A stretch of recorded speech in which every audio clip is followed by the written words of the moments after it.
நீங்கள் சொல்கிறது 100% correct. Market வந்து வாலட்டைலாக தான் இருக்குது இந்த வார் சினாரியோவில். ஸ்டாக்ஸ் வைஸ் பார்த்தோம் அப்படின்னா சர்டன் ஸ்டாக்ஸ் ஆர் எக்ஸ்பென்சிவாக தான் இருக்குது. Even though market இறங்கினாலும் suppose SIP ஏதாவது போயிட்டுருக்கு அப்படின்னா 10 to 15% நெகட்டிவில் இருக்குது அப்படின்னா தொடர்ந்து அதை கண்டினியூ பண்ணிகிட்டே இருங்க. இல்லை நீங்கள் வந்து லம்சம் இன்வெஸ்டர்ஸ் அப்படிங்கிறீங்க அப்படின்னாலும் இப்போ கையில் ஃபண்ட்ஸ் இருந்தது அப்படின்னா ஸ்டாகர்டாக ஒரு 2 weeks to 4 weeksல ஈக்விட்டி மார்க்கெட்டில் என்ட்ரி ஆகுது. கோல்டை வந்து பொறுத்த வரைக்கும் திருப்பி சொல்கிறது என்னென்னா, லம்சமாக பர்ச்சேஸ் பண்ணுறதோட உங்கள் எஸ்ஐபி நீங்கள் போட்டுட்ருக்கீங்க அப்படின்னா இன்ஸ்டெட் ஆஃப் கோல்டை போய் சிட்டாக கட்டி வாங்காமல் இந்த சமயத்தில் இதாக வாங்கிக்க. புதுசாக நியூ இன்வெஸ்டர்ஸ் இன்றைக்கி மார்க்கெட்டுக்குள்ளே வராங்க அப்படின்னா அவங்க மைண்ட் செட்டில் தெளிவாக வைக்கணும். It is not for 3 years 5 years, at least 5 வருஷத்துக்கு அப்புறமா தான் எடுக்க போகிறோம் அப்படிங்கிறது. ஸோ அப்படி வந்தாங்க அப்படின்னா நியூ இன்வெஸ்டர்ஸாக இருந்தால் வேறு ஸ்மால் கேப்புங்கிறது ஒரு பெரிய ஓஷன். 451வது கம்பெனிலேருந்து நீங்கள் பின்னாடி மைக்ரோ கேப் வரைக்கும் எவ்வளோ வேணாலும் இன்வெஸ்ட் பண்ணலாம். ஸோ அதில் ஸ்டாக் செலெக்ஷன் அதெல்லாம் தான் ஃபண்ட் மேனேஜரோட ரோல்.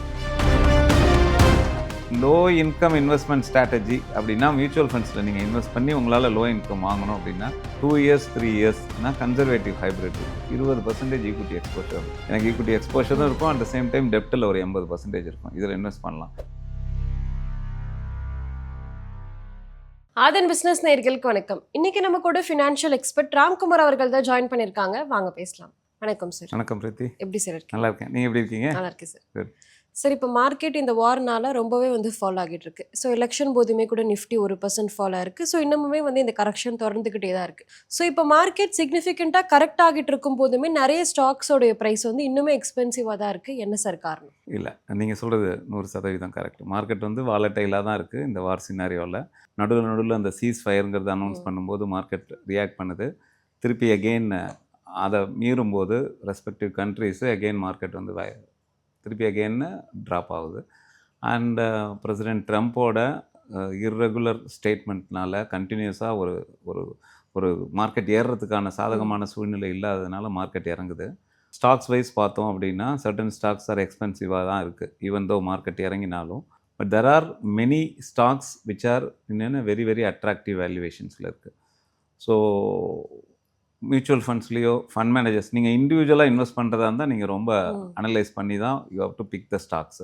வேறஸ் நீங்கள் மியூச்சுவல் ஃபண்ட்ஸில் போகும்போது அந்த ஃபண்ட் மேனேஜரோட ஜாபே அதுதான். So while doing the last 5 years 6 years analysis பண்ணும்போது பிஇ வேல்யூவேஷனில் இன்றைக்கி இருக்கிற கரண்ட் ட்ரெண்டில் whether it is affordable to purchase and hold it for another 3 years 5 years. இது ஒரு கோவிட் மாதிரியான சுச்சுவேஷன்ஸ் இருக்கா அப்படின்னு கேட்டால் கண்டிப்பாக இன்றைக்கி இருக்கிற சூழ்நிலை வந்து எஸ்பெஷலி ஈக்விட்டி மார்க்கெட்டோட சூழ்நிலை வந்து ரொம்ப அட்வான்டேஜாக தான் இருக்குது ஃபார் அ நியூ இன்வெஸ்டர்ஸ். இப்போ வந்து மார்க்கெட் வந்து கரெக்ட் ஆகிட்டே இருக்குது. ஸோ இப்போ ஒரு இன்வெஸ்டரோட போர்ட்ஃபோலியோ 10 to 15% கிட்ட ஒரு நெகட்டிவ் ரிட்டர்ன்ஸ் கொடுத்துருக்கு அப்படின்னா அவங்க ஆவரேஜ் அவுட் பண்ணலாமா, இல்லை ஸ்டாகர்டாக இன்வெஸ்ட் பண்ணிட்டே இருக்கலாம்? சப்போஸ் எஸ்ஐபி ஏதாவது போயிட்டுருக்கு அப்படின்னா 10 to 15% நெகட்டிவில் இருக்குது அப்படின்னா தொடர்ந்து அதை கண்டினியூ பண்ணிகிட்டே இருங்க. இல்லை நீங்கள் வந்து லம்சம் இன்வெஸ்டர்ஸ் அப்படிங்கிறீங்க அப்படின்னாலும் இப்போ கையில் ஃபண்ட்ஸ் இருந்தது அப்படின்னா ஸ்டாகர்டாக ஒரு 2 weeks to 4 weeksல ஈக்விட்டி மார்க்கெட்டில் என்ட்ரி ஆகுங்க. ஓகே, டெய்லி பேசிஸ்லேயோ இல்லை வீக்லி பேசிஸ்லேயோ அப்படி என்ட்ரி ஆகுங்க.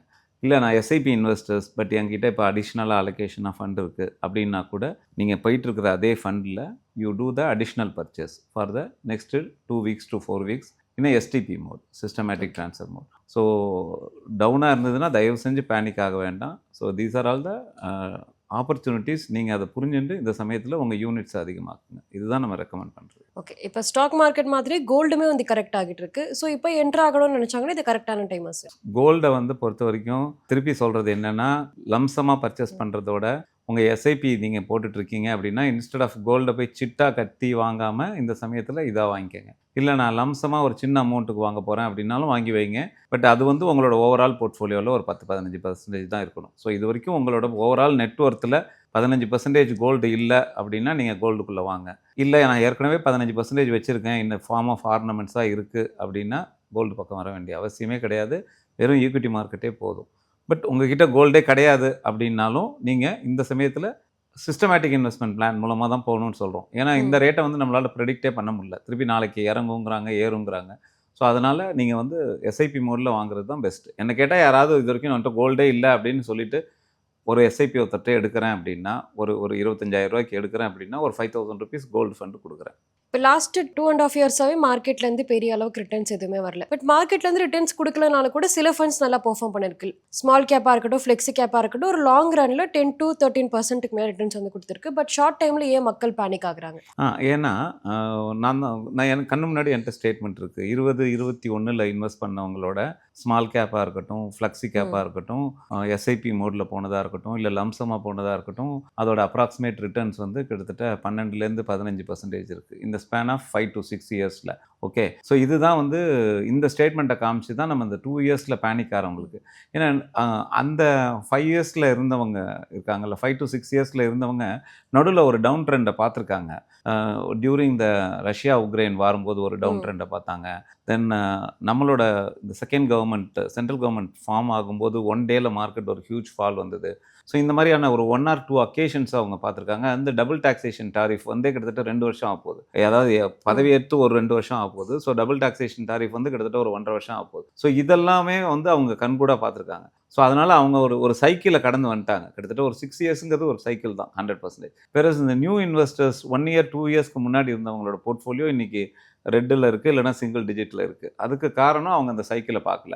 ஸோ அவங்க தான் கான்ஃபிடென்ட்டா இத தொடர்ந்து இருந்துகிட்டே வரணும். ஸோ இந்த 6 இயர்ஸ்ல தொடர்ந்து இன்வெஸ்ட் பண்ணாங்கல்ல, ஸோ அவங்களுக்கு இருக்கிற கான்ஃபிடன்ஸ் லெவல் இந்த 2 இயர்ஸ்ல இன்வெஸ்ட் பண்ணவங்களுக்கு இருக்காது. ஸோ இது வந்து ஒரு ரிலேஷன்ஷிப் மேனேஜர், ஒரு அட்வைசர், ஃபினான்ஷியல் பிளானரோட ரோல் என்ன அப்படின்னா, இந்த சமயத்தில அவங்கள ஹேண்ட் ஹோல்ட் பண்ணி பேனிக் ஆகாம, அவங்கள மோட்டிவேட் பண்ணி, அவங்களோட இன்வெஸ்ட்மெண்ட்ட கன்டின்யூ ம். பண்ண சொல்லணும். அந்த ஜர்னிய வந்து உட்றக்கூடாது பாதியில.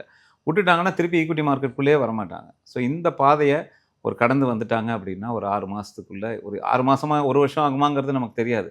பட் இவங்களோட இன்வெஸ்ட்மென்ட் கோலே வந்து நாட் ஃபார் 3 ம். இயர்ஸ் இல்ல. இவங்க வந்திருக்கிறதே வந்து கிட்டத்தட்ட ஒரு 10 வருஷம் கழிச்சு, 5 வருஷம் கழிச்சு என்னோட பணம் எடுக்கணும், நான் பணக்காரனா ஆகணும் அப்படிங்கிற அந்த மோட்டிவ்ல தான் வந்திருக்காங்க. ஸோ அப்படி இருக்கிறவங்கள இந்த சமயத்தில இந்த பாதைய அவங்கள கடந்து கூட்டிட்டு போறது ஒவ்வொரு அட்வைசரோட ரோல். நெறைய பேர் கேட்குற கேள்வி என்னன்னா, இப்போ வந்து மார்க்கெட்ல பெரிய அளவுக்கு ரிட்டர்ன்ஸ் எதுவுமே இல்ல. இப்போ டெட் இன்ஸ்ட்ருமெண்ட்ஸ்க்கு வந்து ஷிஃப்ட் பண்ணிக்கலாமா அப்படின்னு சொல்லிட்டு. ஸோ உங்களுடைய கஸ்டமர்ஸ் யாராச்சும் இப்படி கேட்டுருக்காங்களா சார்? கேட்டிருக்காங்க. நெறைய பேர் கேட்டிருக்காங்க. எஸ்ஐபிய நிறுத்த சொல்லியிருக்காங்க. இருக்கிற ஃபண்ட்ஸ் ஏற்கனவே நெகட்டிவ்ல போயிட்டுருக்கு. இத நம்ம மாத்தி ம். விட்டுடலாமான்னு கேட்டிருக்காங்க. என்ன பொறுத்தவரைக்கும் ஃபண்டோட ஓவரால் பெர்ஃபார்மன்ஸ் பார்ப்பேன். சில சமயத்தில ஃபண்டோட பெர்ஃபார்மன்ஸ் சரியில்ல அப்டின்னா, வேற ஒரு ஃபண்டுக்கு ஸ்விட்ச் பண்ணி விடுவோம். பட் டெப்ட்க்கு மாத்துறதுக்கு நான் சொல்ல மாட்டேன். But at okay. The same time எனக்கு ஒரு 3 மந்த்ஸ், 6 மந்த்ஸ்க்குள்ள எனக்கு ஒரு கோல் இருக்கு. ஃபார் ம். எக்ஸாம்பிள் நான் அந்த கோலுக்காக ரீச் அவுட் பண்றதுக்காக வச்சிருக்கேன் அப்டின்னா, இந்த சமயத்தில நீங்க டெப்ட்க்கு மாத்தலாம். ஓகே. எப்பவுமே நீங்க உங்களோட கோலோட கிட்டக்க போறீங்க. ம். இந்த நியர் டெர்ம் அனதர் ஒரு 3 to 6 மந்த்ஸ்ல உங்களுக்கு கோல் உங்களோட கோல நீங்க அச்சீவ் பண்ண போறீங்க அப்டின்னா, கோல்னா என்ன நத்திங் பட் உங்க பையன் வந்து 12த் ஸ்டாண்டர்ட் ம். படிக்கிறான். இப்ப அவனுக்கு ஃபீஸ்க்காக சேர்த்து வச்சிருந்தீங்க. இப்ப ஜூலை மாசம் ஃபீஸ் கட்டணும். ஸோ இந்த சமயத்தில மார்க்கெட் எப்படி இருக்கும்னு தெரிஞ்சதுன்னா, நீங்க தாராளமா டெப்ட்க்கு மாத்திக்கலாம். இன்னைக்கு இருக்கிற ஃபண்ட் வேல்யூக்கு. ஈவன் தான் அவர் முன்னாடி ஒரு ஹையர் வேல்யூ பார்த்திருப்பாரு. பட் அத வந்து ம். மோட்டிவேட் பண்ணணும். சார் உங்களுக்கு 7% 8%க்கு பதிலா இன்ஸ்டெட் ஆஃப் 14% 12% கிடைக்குதுல்ல சார், ஹேப்பி சார் எடுத்துக்கங்க சார்ன்னு சொல்லிட்டு டெப்ட்ல மூவ் பண்ணி வைக்கணும். ஸோ எப்ப நீங்க கோல நியர் பை போறீங்களோ, எப்ப நீங்க கோலுக்கு கிட்டக்க போறீங்களோ, அந்த சமயத்தில டெப்ட்க்கு மாத்தணும். மத்தபடி இந்த சமயத்தில ஈக்விட்டில இருக்கிற ஃபண்ட்ஸ தூக்கி டெப்ட்ல மாத்தணுங்கிறது அவசியமே கிடையாது. வேணும் அப்படின்னா, மனநிலை வந்து கொஞ்சம் ஈக்விட்டி வேண்டாம் அப்படிங்கிற ஃபீலிங்ஸ் இருக்கு ம். அப்படின்னா, ஹைபிரிட்க்கு வேணா மாத்தலாம். Because ஹைபிரிட்ல okay. அட்லீஸ்ட் உங்களுக்கு ம். ஒரு ஈக்விட்டியோட எக்ஸ்போஷர்ஸ் கொஞ்சம் ஒரு 40 to 50% இருக்கு. இப்போ மார்க்கெட் கண்டிஷன்ல ஃப்ரெஷ் மணி ஒருத்தர் வந்து இன்வெஸ்ட் பண்றாரு அப்படின்னா, எந்த மாதிரி விஷயங்கள்லாம் கவனிக்கணும் சார்? புதுசா நியூ இன்வெஸ்டர்ஸ் இன்னைக்கு மார்க்கெட்குள்ள வராங்க அப்படின்னா, அவங்க மைண்ட் செட்ல தெளிவா ஆக்கிரணும். It is not for 3 years, 5 years. Hmm. At least 5 வருஷத்துக்கு அப்புறமா தான் எடுக்க போறோம் அப்படிங்கிறத. ஸோ அப்படி வந்தாங்க அப்படின்னா, நியூ இன்வெஸ்டர்ஸா இருந்தா, they can easily go into ஒரு மல்டி கேப் ஃபண்ட். மல்டி கேப்ல லார்ஜ், மிட் அண்ட் ஸ்மால் இருக்கு. லார்ஜ் ஒரு 25%, மிட் 25, ஸ்மால் 25. இன்னொரு 25% ஃபண்ட் மேனேஜர்ஸோட கால். ஸோ மல்டி கேப் ஃபண்ட செலக்ட் பண்ணலாம். இல்ல அப்படின்னா ஸ்மால் கேப்ப செலக்ட் பண்ணலாம். மிட் கேப்ப செலக்ட் பண்ணலாம். நான் ஏன் ஸ்மால் கேப், மிட் கேப் சொல்றேன் அப்படின்னா, small cap and mid cap is in very attractive ம். வேல்யூவேஷன்ல இருக்கு. ஸோ அதனால இந்த 3 ஃபண்ட்ஸ்ல தாராளமா பண்ணலாம். ஓகே. இப்போ மார்க்கெட் டிஸ்கவுண்ட்ல தான் இருக்கா சார்? ஆமா. இப்ப பார்த்தோம் அப்படின்னா, ஓவராலா compare to the previous peak, small cap and mid cap is in a very attractive PE. Especially small கேப்ப சொல்லணும் அப்படின்னா, ஸ்மால் கேப்போட பிஇ வந்து அ ஸ் 2020ல கோவிட் போது 0.45% இருந்தது. அதுக்கப்புறமா அதுவே 0.5% செப்டம்பர் 2021 இருந்தது. ஸோ 2 தடவையும் அட்ராக்டிவ் வேல்யூவேஷன். அப்புறம் September 2024 small cap as peak 0.87 valuation. அந்த சமயத்தில் எல்லாருமே ஸ்மால் கேப்பில் இன்வெஸ்ட் பண்ணாதீங்க அப்படிங்கிறதெல்லாம் சொன்னாங்க. இப்போ திருப்பி ஸ்மால் கேப்போட வேல்யூவேஷன் பிஇ வேல்யூ கம்மியாகி அட்ராக்டிவாக 0.67 ட்ரேட் ஆகிட்டு இருக்கு. ஸோ இந்த சமயத்தில் ரைட்டான சமயம் உள்ள என்ட்ரி ஆகிறதுக்கு ஸ்மால் கேப்புக்கு. ஓகே, ஆல்மோஸ்ட் கோவிடுக்கு ஈக்குவலண்ட்டாக இருக்கிற அந்த வேல்யூவேஷனில் ஸ்மால் கேப் இருக்குது. ஸோ ஸ்மால் கேப்பில் என்ட்ரி ஆகிறது பெஸ்ட்டு. பட் ப்ரொவைடட் உங்களோட டைம் ஹரிசான் வந்து 7 இயர்ஸாக இருக்கணும். ஸோ அதை வந்து நீங்கள் ஒன் டைமாக இன்வெஸ்ட் பண்ணிங்கன்னா ஒரு வித்தின் அ மந்த்துக்குள்ளே இன்வெஸ்ட் பண்ணுங்கள். Instead of putting in lump sum இன்றைக்கி போடாமல், இல்லை நான் ஒரு எஸ்ஐபியில் ஆரம்பிக்கிறேன் அப்படின்னா தாராளமாக இன்றைக்கி ஸ்மால் கேப்பில் ஆரம்பிக்கலாம்.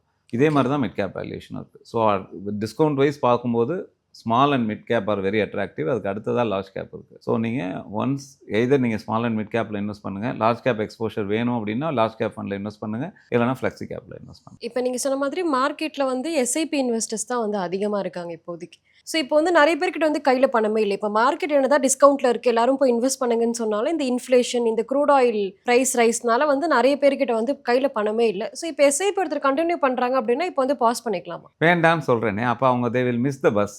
ஏன்னா உங்ககிட்ட பணம் இருந்து அதுக்காக தான் வந்திருக்கீங்க. ஸோ நீங்கள் லாங் டேர்மில் வெல்த்தை க்ரியேட் பண்ணிட்டு தான் வந்திருக்கீங்க. நீங்கள் சொல்கிறது கரெக்ட். க்ரூட் ஆயில் வந்து மார்க்கெட் இறங்குச்சுன்னு வச்சுக்கோங்களேன், க்ரூட் ஆயிலோட ப்ரைஸ் கிட்டத்தட்ட 110 114 போகுது. சப்போஸ் மார்க்கெட் நல்ல பாசிட்டிவ் நியூஸ் தெரிஞ்சிச்சு அப்படின்னா 96 97 வருது. ஸோ இந்த சினாரியோவில் நீங்கள் லாங் டேர்மில் வெல்த்தை க்ரியேட் பண்ணுறீங்கன்னா, நீங்கள் எஸ்ஐபியை பாஸ் பண்ணிங்கன்னா you will lose that opportunity to accumulate more units.